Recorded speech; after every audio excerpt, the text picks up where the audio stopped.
If I was going to pitch a rebuild to the owner, I think it's pretty easy. The pitch, whether he says yes or no. Sir, you own a franchise that's certainly worth more than $1 billion. That's what the Senators are worth. When you look at new buildings for teams and their franchise values, you see massive, massive jumps in what they're worth. Murray, you're a bottom line guy. You like, making money, making good business deals.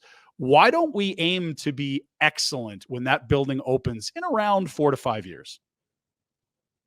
Because if you open a new building where everything's more expensive and the $10 beers are $15 and the $100 seats are now $200 and your team's a doormat and old, this ain't going to be the windfall you think it is.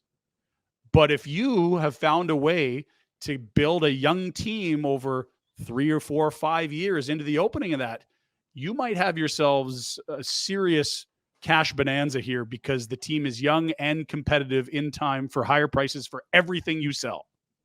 Your new profit center has a good team in it. That's the pitch I'd make. And 2 things from that. I think the other thing you could throw in there is we be honest, we haven't been close to even getting to a cup final here, let alone winning one. It's a couple of trips to the second round. Yeah, that's how you haven't made it halfway to a Stanley Cup championship. And I think maybe we've talked about this. I think if there's a situation or a time or a scenario where Murray might be willing to accept something like that is when it's Craig Conroy and Jerome McGinley trying to sell him this plan. Do you agree, Rhett, or do you think it's... I do agree. And one thing we haven't mentioned is the competition in the conference. Last 2 Stanley Cup champions out west. Yeah, and Colorado going to be better.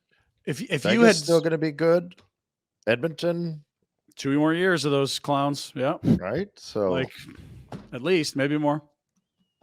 You can't always time that out because other teams get better and other teams get worse. But it to me, it's not an ideal time to try and who knows the best about it?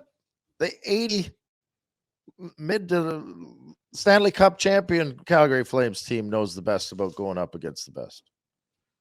That's a team that, right? They had to play the Oilers all the time. Smythe final every year. Right? Yeah.